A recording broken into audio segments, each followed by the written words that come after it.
L'intelligence artificielle, on en entend parler partout, et c'est vrai qu'elle s'invite de plus en plus dans nos cabinets médicaux. On lit les gros titres, on voit les promesses, mais au fond, qu'en pensent les patients? Ceux qui sont là en face de nous, quelles sont leurs questions ou même leurs craintes? Bienvenue dans cette exploration. Aujourd'hui, justement, on va se pencher sur ces préoccupations que l'IA médicale soulève. Pour nourrir notre réflexion, on s'appuie sur des analyses de fond qui ont creusé les enjeux de ces technologies, surtout leur impact humain. L'objectif, c'est simple, décortiquer ces inquiétudes pour mieux les sévir et voir comment nous, médecins généralistes ici en Belgique, on peut y répondre de manière claire et rassurante. Pour rendre ça plus vivant, on va imaginer les questions de 4 patients. Jean et Nathalie, la cinquantaine, et puis Yanis et Lina, plutôt trentenaires, au service de l'humain. Absolument. Et ces travaux, même s'ils viennent d'horizons différents, posent des questions fondamentales et valables partout en Europe. C'est comment faire pour que la technologie nous aide sans prendre toute la place. Comment s'assurer qu'elle soit juste, qu'elle soit sûre et respectueuse. C'est vraiment crucial en médecine, où la confiance, c'est la base de tout. L'idée forte qui ressort, c'est vraiment ça. Permettre à l'humain de garder la main. D'accord. Alors allons-y. Commençons par une crainte très fréquente. On pourrait l'entendre chez un patient comme Jean, la cinquantaine, qui dirait Docteur, avec toutes ces machines qui analysent tout, est-ce que ce sera encore vraiment vous qui allez décider pour moi? J'ai peur de plus rien maîtriser, quoi, que mon sort dépende d'un programme que personne, au fond, ne comprend vraiment. Cette peur de la boîte noire, elle est palpable, hein. Oui, oui, c'est une réaction tout à fait naturelle face à quelque chose qui est à la fois nouveau et, il faut le dire, complexe. Pour l'expliquer simplement à Jean, un algorithme, bon, c'est un peu comme une recette de cuisine très détaillée qu'un ordinateur va suivre à la lettre. L'intelligence artificielle et surtout l'apprentissage machine, c'est quand l'ordinateur apprend, à améliorer cette recette tout seul en regardant des milliers d'exemples passés. D'accord. En médecine, ça peut être pour analyser une radio, un scanner, pour chercher des signes parfois très subtils d'une maladie, des choses que le humain seul aurait peut-être du mal à voir. Ou alors ça peut être pour proposer des options de traitement basées sur les toutes dernières recherches mondiales. C'est ce que fait par exemple le système Watson d'IBM en cancérologie. Ok, ça c'est le potentiel, je vois. Mais alors, cette histoire de boîte noire, si la machine apprend toute seule, comment on peut être sûr de ce qu'elle fait et surtout pourquoi elle propose ça et pas autre chose? Ah, c'est le nœud du problème, effectivement, surtout avec ce qu'on appelle l'apprentissage profond, le deep learning. Il faut imaginer des milliers de couches de calcul toutes connectées qui s'ajustent en fonction des données qu'on leur donne. Le système devient très performant, c'est vrai, mais retracer le chemin exact qui a mené à une conclusion précise, ça devient extrêmement compliqué. Parfois, même pour ceux qui l'ont conçu. C'est un peu comme si on demandait à un collègue expert d'expliquer chaque micro-raisonnement, chaque intuition qui a forgé son diagnostic après 20 ans en pratique. C'est pas toujours facile à verbaliser complètement. Donc cette opacité, elle existe vraiment. Comment on rassure Jean alors? On lui dit faites confiance à la machine? Ça paraît un peu court. Non, non, surtout pas. Le point absolument crucial à expliquer à Jean, c'est le rôle de l'IA. Elle n'est pas là pour remplacer le médecin, elle est là pour être un assistant super spécialisé si vous voulez. Elle apporte des informations, elle peut pointer des éléments, suggérer des pistes, un peu comme un confrère spécialiste qu'on appellerait pour un avis. Mhm. Mais, et c'est le mais fondamental, c'est toujours le médecin, avec sa connaissance globale du patient, son histoire, son contexte de vie, ses autres problèmes, qui va interpréter ces informations et qui va prendre la décision finale. L'IA, elle analyse les pixels d'une radio, elle ne connaît pas Jean, elle ne sait pas ce qui est important pour lui, ou s'il a d'autres soucis. Le médecin, lui, il sait. On pourrait lui dire, en somme, voyez ça comme un nouvel instrument dans ma mallette. Très pointu, certes, il m'aide à mieux voir, à mieux analyser, mais c'est toujours moi qui tiens le stéthoscope et c'est toujours vous que je regarde. C'est une excellente image, oui. Et puis, il faut aussi savoir qu'il y a des garde-fous réglementaires. Le RGPD, vous savez, le règlement européen sur la protection des données, il pose des limites assez fortes à la possibilité de prendre des décisions importantes pour quelqu'un, un diagnostic, un choix de traitement majeur, de manière totalement automatique sans aucune intervention humaine qualifiée. Le principe est quand même clair. L'humain doit rester dans la boucle pour les décisions importantes. D'accord. Bien sûr, ça implique aussi que nous, médecins, on soit formés. Formés pour comprendre ces outils, savoir ce qu'ils font bien, mais aussi connaître leurs limites et savoir quand il faut être particulièrement critique par rapport à ce qu'ils proposent. C'est un point essentielle, cette formation continue. Passons à une autre crainte, peut-être celle de Nathalie, elle aussi dans la cinquantaine. Elle pourrait nous dire « J'ai lu des choses sur des erreurs faites par des IA ». Bon, c'était peut-être pour des voitures, mais quand même. Et si ça arrive en médecine? Si la machine se trompe sur mon diagnostic, qui est responsable? C'est vous, docteur? L'hôpital? L'entreprise qui a créé le logiciel? J'ai peur qu'au final, personne ne soit vraiment responsable. L'inquiétude de Nathalie est là encore tout à fait légitime. Il faut être honnête, le risque zéro n'existe pas. Ni chez l'humain d'ailleurs, ni chez la machine. L'IA peut faire des erreurs. Parfois, ce seront des erreurs qu'un humain n'aurait pas faites, c'est vrai.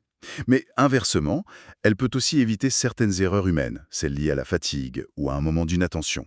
Par exemple, une IA pourrait rater une fracture évidente sur une radio un peu bizarre, là où un radiologue l'aurait vu sans problème. Mais à l'inverse, elle peut détecter un tout petit nodule suspect sur un scanner du poumon que 10 médecins auraient pu laisser passer. C'est ce côté différent des erreurs qui peut inquiéter en fait. Mais sur la question de la responsabilité, qu'est-ce qu'on peut répondre à Nathalie? Alors là, on touche à une question qui est très complexe. Les juristes, les éthiciens travaillent beaucoup là-dessus. Parce que la chaîne est longue, vous voyez. Il y a celui qui développe le logiciel, l'entreprise qui le vend, l'hôpital qui l'intègre, le médecin qui l'utilise, et même la qualité des données qui ont servi à entraîner l'IA peut jouer un rôle. Du coup, dire c'est la faute de X, c'est souvent difficile. Par contre, plusieurs choses peuvent quand même rassurer Nathalie. D'abord, aucun système d'IA sérieux n'arrive en clinique sans passer par des phases de test extrêmement poussées. On évalue sa performance, sa sécurité, les exigences sont de plus en plus strictes, on demande des validations scientifiques solides. D'accord, des tests rigoureux. Oui. Ensuite, on fait énormément attention à la qualité des données qui servent à entraîner l'IA. C'est fondamental. Si vous entraînez une IA à repérer des problèmes cardiaques, uniquement avec des données d'hommes de 60 ans, elle sera forcément moins fiable pour une femme de 30 ans. Donc, assurer la diversité, la représentativité, la qualité de ces données, c'est crucial. Et puis, on recommande aussi des audits réguliers, une fois que le système est utilisé, pour vérifier qu'il continue de bien fonctionner dans le temps. Donc il y a quand même des processus pour essayer de garantir que ça marche bien. Mais au bout du compte, pour Nathalie, si malgré tout ça, quelque chose se passe mal, qui est responsable devant elle? Alors, face à sa patiente, c'est le médecin qui reste le garant de la prise en charge. L'IA, c'est un outil, même s'il est très avancé. L'utiliser ne décharge absolument pas le médecin de son obligation de prudence, de diligence et de son jugement clinique. Si l'IA suggère un traitement A, mais que le médecin, lui, a de bonnes raisons cliniques de penser que le traitement B est meilleur pour Nathalie, eh bien, il doit suivre son jugement et pouvoir l'expliquer. La responsabilité médicale, elle demeure. L'idée, c'est que l'IA doit être utilisée de manière loyale, c'est-à-dire toujours dans le but de servir au mieux l'intérêt de la patiente et toujours sous le contrôle du professionnel de santé. Compris. Donc, erreur possible, responsabilité complexe en amont, mais le médecin reste le référent clinique. Bien. Abordons maintenant la question des données. C'est une préoccupation majeure, surtout chez les plus jeunes, comme Yanis, la trentaine. Docteur, on dit que pour que ces IA marchent bien, il faut leur donner des tonnes et des tonnes de données de santé. Mes données personnelles, mes analyses, mes radios. Où est-ce que tout ça va? Qui peut y avoir accès? Est-ce que demain, mon employeur, mon assureur ou même ma banque pourrait savoir que j'ai eu tel ou tel souci et s'en servir contre moi? Et Yanis met le doigt sur un point absolument essentiel et son inquiétude est très largement partagée. C'est vrai, l'IA médicale, surtout quand on parle de médecine personnalisée ou de recherche, elle a besoin d'accéder à de très grandes quantités de données pour apprendre, pour devenir performante. C'est ça qui lui permet de repérer des schémas complexes, de prédire des risques, de trouver quel traitement marche le mieux pour quel type de patient. Sans ces données, pas d'IA efficace, c'est clair. Oui, mais alors comment on fait pour concilier ce besoin de données avec la protection de la vie privée d'Yanis? Le secret médical, c'est quand même le socle de notre relation de confiance, non? Tout à fait. Et c'est précisément là qu'interviennent des protections qui sont à la fois techniques et légales, et qui sont très strictes. Premièrement, il faut savoir que pour entraîner les algorithmes, ou pour la grande majorité des projets de recherche, on n'utilise pas les données brutes de Yanis avec son nom, son prénom, son adresse. On utilise des techniques comme l'anonymisation, là. On retire toutes les informations qui permettraient de l'identifier et de manière irréversible. Ou alors la pseudonymisation. On remplace les identifiants directs, comme le nom, par un code unique. D'accord. C'est un peu comme si on étudiait des milliers de radios en connaissant l'âge et le sexe des patients, mais sans jamais savoir à qui appartient chaque radio individuellement. Et du point de vue légal, qu'est-ce qui empêche que ces données, même si elles sont pseudonymisées, ne finissent quand même pas chez un assureur, par exemple? C'est là qu'intervient le fameux RGPD, le Règlement général sur la protection des données. C'est la loi qui s'applique dans toute l'Europe et donc bien sûr en Belgique. Et ce règlement, il considère les données de santé comme particulièrement sensibles. Leur collecte, leur utilisation sont extrêmement encadrées. Il faut toujours une raison très claire et légitime, ce qu'on appelle la finalité. Il faut une base légale, qui est souvent le consentement éclairé du patient pour des usages bien précis, ou alors l'intérêt légitime pour la recherche, mais sous des conditions très strictes. Et il faut des mesures de sécurité très fortes. Donc un assureur ne peut pas y accéder comme ça. Non. Utiliser les données de santé d'Yanis pour lui refuser un prêt ou pour augmenter sa prime d'assurance, c'est formellement interdit sans son consentement explicite pour cette raison précise. Et dans les faits, ce consentement n'est pratiquement jamais demandé ni autorisé dans ce contexte. Les assureurs, les banques n'ont tout simplement pas accès aux dossiers médicaux ni aux bases de données de recherche en santé de cette manière. Et si Yanis veut savoir ce qui est fait avec ces données, il a des droits? Absolument. Et le RGPD renforce justement ces droits. Il a le droit d'être informé de manière claire et transparente sur ce qui est fait de ces données. Il a le droit d'y accéder, de les faire corriger si elles sont fausses, et dans certains cas, il a le droit de s'opposer à leur utilisation ou même de demander qu'elles soient effacées. Il n'est pas du tout passif face à ça. En plus, pour la recherche, on met de plus en plus en place des plateformes ultra sécurisées où les chercheurs analysent les données sur place, dans un environnement complètement fermé, sans pouvoir les copier ou les extraire. C'est un niveau de sécurité supplémentaire. Bon, donc on peut rassurer Yanis. Hmm. Il y a des verrous solides, techniques et légaux pour protéger ces données. Même si, bien sûr, le risque zéro n'existe jamais et qu'il faut rester vigilant. Très bien. Dernière crainte, celle soulevée par Lina, trentenaire elle aussi. Ces IA, d'accord, elles apprennent sur de données. Mais si ces données proviennent surtout d'un certain type de population, disons des hommes blancs d'âge moyen par exemple, est-ce que l'IA sera aussi efficace pour moi qui suis une femme, peut-être d'une origine différente? Est-ce qu'elle pourrait même être moins bonne, passer à côté de choses spécifiques à mon profil et du coup créer des inégalités en fait? Et Lina touche là un problème absolument fondamental. C'est l'un des plus grands défis actuels. Le risque de biais et de discrimination via l'IA. Et elle a parfaitement raison. Ces biais ils peuvent s'introduire de plusieurs manières. La plus évidente, c'est par les données d'entraînement. Si une IA apprend à diagnostiquer, mettons, des maladies de peau, surtout avec des photos de peau claire, eh bien oui, elle risque d'être moins performante pour les peaux foncées. On a vu des études qui montraient par le passé que d'immenses bases de données génomiques, utilisées pour la recherche, étaient composées à une écrasante majorité d'échantillons venant de personnes d'ascendance européenne. Ah oui, quand même. Oui, et ça pose un vrai problème si on veut développer une médecine personnalisée qui soit vraiment pour tout le monde. Et ce n'est pas juste une question de données, le biais peut venir d'ailleurs. Oui, tout à fait. Les biais peuvent aussi être introduits parfois inconsciemment par les équipes qui conçoivent les algorithmes. Si une équipe manque de diversité en termes de genre, d'origine, d'expériences différentes, elle peut, sans le vouloir, oublier certains cas de figure, certaines populations, ou même intégrer des préjugés qui existent déjà dans la société, dans la manière dont l'algorithme est construit ou dont il interprète les résultats. Le danger est réel. L'IA, au lieu de nous aider à corriger les inégalités de santé qu'on connaît déjà, pourrait les reproduire ou pire les amplifier. Bon, le constat est assez préoccupant, c'est vrai. Alors, face à ça, qu'est-ce qu'on peut dire à l'IA? Est-ce qu'on a des solutions? Est-ce qu'on y travaille? Heureusement, oui, il y a une prise de conscience qui est maintenant très forte, à la fois dans le monde de la recherche et chez les instances de régulation.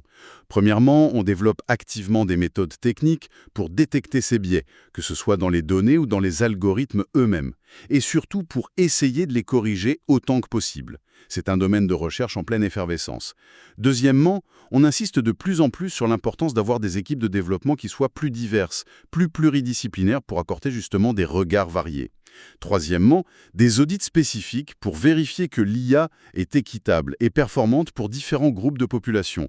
Avant de l'utiliser, et même après, sont recommandés et commencent à se mettre en place. Et nous, médecins, dans notre cabinet, quel est notre rôle face à ça? Pour nous, médecins, ça implique une vigilance particulière. Il ne faut surtout pas prendre les résultats ou les suggestions d'une IA pour argent comptant. Surtout si on a en face de nous un patient ou une patiente qui appartient à un groupe qui a pu être sous-représenté dans les données d'entraînement, que ce soit les femmes, les minorités ethniques, les personnes très âgées ou ceux qui ont des maladies rares associées. Il faut garder un esprit critique aiguisé, se demander si ce que dit la machine est vraiment plausible dans le contexte spécifique de l'INA, et ne pas hésiter une seconde à chercher d'autres avis, à faire d'autres examens, si quelque chose nous paraît bizarre ou ne colle pas. Donc, on pourrait dire à l'INA, On peut lui dire, c'est une excellente question que vous posez là, et c'est un point très important. Sachez qu'on est de plus en plus conscient de ce risque de biais, et que beaucoup de gens travaillent pour rendre ces outils plus justes. De mon côté, je reste très attentif, et je ne me fie jamais aveuglément à la machine. C'est votre situation particulière à vous qui prime toujours. voilà qui nous amène à un point assez central finalement. On voit bien que les inquiétudes de Jean, de Nathalie, de Yanis, de Lina, elles ne sortent pas de nulle part. Elles touchent à des questions bien réelles. Le contrôle, le risque d'erreur, la confidentialité des données, l'équité. Ce ne sont pas juste des peurs irrationnelles qu'on peut balayer d'un revers de main. Non, absolument pas. Mais en même temps, on voit aussi que pour chaque crainte, eh bien, il y a des pistes de réponse. Il y a des garde-fous qui se mettent en place, qu'ils soient techniques, légaux, comme le RGPD dont on a parlé, ou qu'ils tiennent simplement à la vigilance humaine, à notre rôle de médecin. Exactement. Et il faut aussi peut-être rappeler pourquoi on explore ces voies de l'IA en médecine. Parce que le potentiel, il est immense aussi. Aider à diagnostiquer plus tôt certaines maladies comme des cancers ou des problèmes oculaires liés au diabète. Personnaliser les traitements pour qu'ils soient plus efficaces avec moins d'effets secondaires. Aider les médecins à gérer le flot incroyable d'informations, de publications scientifiques. Et peut-être même, qui sait, nous libérer du temps médical pour pouvoir être plus à l'écoute. C'est cet équilibre en fait entre le potentiel énorme et les risques bien réels qu'il faut construire patiemment. Alors, si on devait résumer pour le médecin généraliste qui nous écoute et qui se dit « Ok, comment je peux parler de ça avec mes patients ?» Qu'est-ce qu'on retient? Premièrement, peut-être, l'IA, c'est un assistant, pas le chef. Le médecin garde la main sur la décision finale. Ça, c'est sans doute l'image la plus simple et la plus forte à transmettre. Deuxièmement, les craintes des patients, elles sont légitimes. Il faut les écouter. Vraiment prendre le temps d'entendre Jean, Nathalie, Yanis, Lina et de valider leurs préoccupations. Troisièmement, on peut apporter des réponses concrètes et simples. Pour le contrôle, c'est moi qui décide à la fin. Pour les erreurs, on teste énormément et je reste vigilant. C'est juste un outil de plus. Pour les données, vos données de santé sont très protégées par la loi européenne. On ne peut pas en faire n'importe quoi. Pour les biais, oui, c'est un vrai sujet. On y travaille et moi, je fais attention à votre cas particulier. Et quatrièmement, et c'est peut-être le plus important, tout passe par le dialogue. Expliquer, démystifier, sans survendre non plus. Répondre aux questions le plus honnêtement possible, même quand on n'a pas encore toutes les réponses sur l'avenir. C'est ça, au fond, qui construit et maintient la confiance. Et sans confiance, même la meilleure technologie du monde, elle ne sera jamais acceptée, ni vraiment bénéfique en médecine. Ce dialogue est absolument fondamental. Et ça ouvre d'ailleurs une réflexion un peu plus large peut-être pour terminer. Oui, ce qui est passionnant, je trouve, au-delà de la technique pure, c'est de voir comment l'arrivée de ces outils nous pousse, nous force quelque part à repenser notre métier et notre relation avec le patient. L'IA, elle peut analyser des données à une vitesse et une échelle qu'on n'imagine même pas. Mais elle n'a pas d'empathie. Elle n'a pas de compréhension intuitive de ce que vit un patient, de sa souffrance, de son espoir. Elle n'a pas la capacité de mener une conversation difficile avec tact ou d'intégrer des facteurs sociaux, psychologiques complexes dans une décision. Du coup, la vraie question qui se pose à nous, médecins, pour les années qui viennent, c'est comment on va utiliser ces nouveaux outils, non pas pour se déshumaniser, mais au contraire, pour renforcer ce qui fait le cœur irremplaçable de notre métier. Comment intégrer l'intelligence artificielle pour peut-être se libérer du temps et de la charge mentale, pour être plus présent, plus à l'écoute, meilleur pour communiquer? Comment on fait de l'IA un levier pour une médecine encore plus humaine, et surtout pas l'inverse? C'est un défi énorme, c'est sûr, mais c'est aussi une formidable opportunité de réaffirmer nos valeurs les plus profondes. Une réflexion essentielle en effet pour l'avenir de notre pratique. Un grand merci aux médecins généralistes qui nous ont suivis dans cette exploration des perceptions de l'IA par les patients. C'est la fin de notre discussion approfondie pour aujourd'hui.